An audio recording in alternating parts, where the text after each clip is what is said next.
Hi, எல்லோருக்கும் வணக்கம். சுரக்காய் முதல் ரவுண்டில் காய்ச்சிச்சு, ஒரு 12 சுரக்காய் காய்ச்சிது.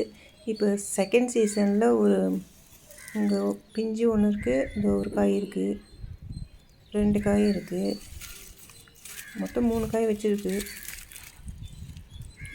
இதை கட் பண்ணிடலாம்.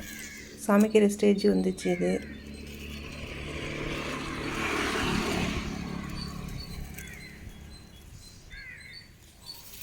இது கொஞ்சம் பிஞ்சியாகவே இருக்குது. இது கொஞ்சம் அறுக்க முடியாது. கொஞ்சம் நான் ஒரு 4 days கழிச்சு அறுத்துடலாம். இதோ ஒன்று இருக்குது, இதுவும் அறுத்துடலாம்.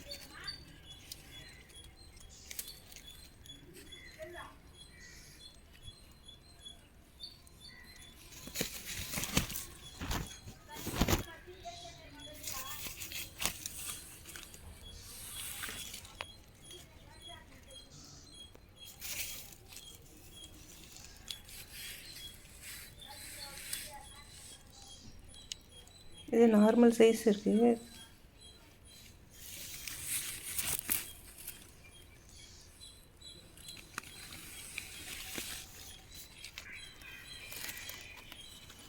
இங்கே வாங்க, இதுக்குள்ளே போகும். ஒரு பறையங்காய் இருக்குது, உள்ளே போய் ரொம்ப கஷ்டமாக இருக்குது. ஒரு பறையங்காய் இருக்குது. நிறைய பறையங்காய் கொட்டி போயிடுது பிஞ்சியில், என்னன்னு தெரியல. இங்கே பாருங்கள், இதோ ஒன்று கொட்டி இருக்குது பாருங்கள், கீழே கிடக்கு. இந்த மாங்கன்று பாருங்கள், நல்லா துளிர் இல்லாமல் இருந்து யூமிக் ஆசிட்னு ஒன்று இருக்குது.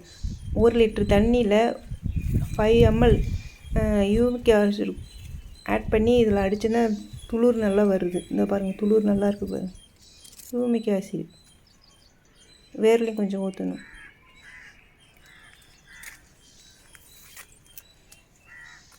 அது செடி மேலே தெளித்த பிறகு செடி கொஞ்சம் நல்லா இருக்குது.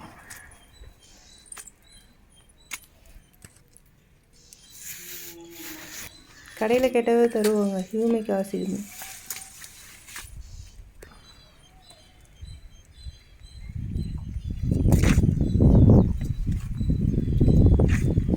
நல்ல துளிர் வந்துருக்கு பாருங்க. கத்திரி செடிலாம் முன்னே துளிரையில் ரொம்ப காஞ்ச மாதிரி இருந்துச்சு, இப்போ நல்லா துளிர் வந்துருங்க. நல்ல டார்க் க்ரீனில் இருக்குது. தக்காளியை பாருங்கள், ஆனால் நிறைய பூச்சி. நைட்டு சாப்பிட்டு போயிடுது பூச்சி அந்த தக்காளி காயெல்லாம்.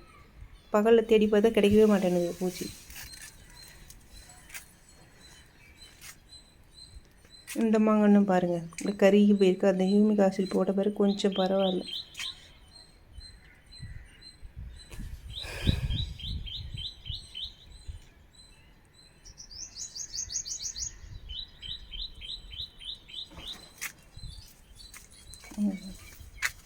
தக்காளி செடி பத்தே போயிடுச்சு. மிளகாய் செடி, மிளகாய் நிறைய காய் இருக்குது.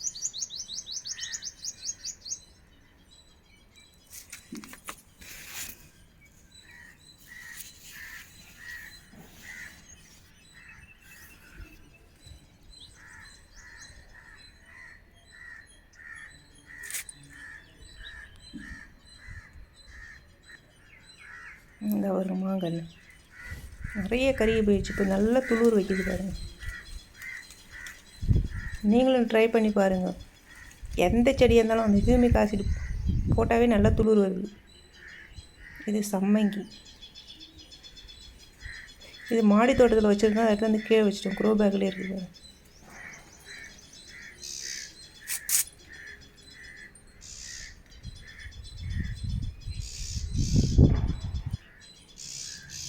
இது செம்பருத்தி பூ வச்சுருக்கு, மாதுளை, கரும்பு,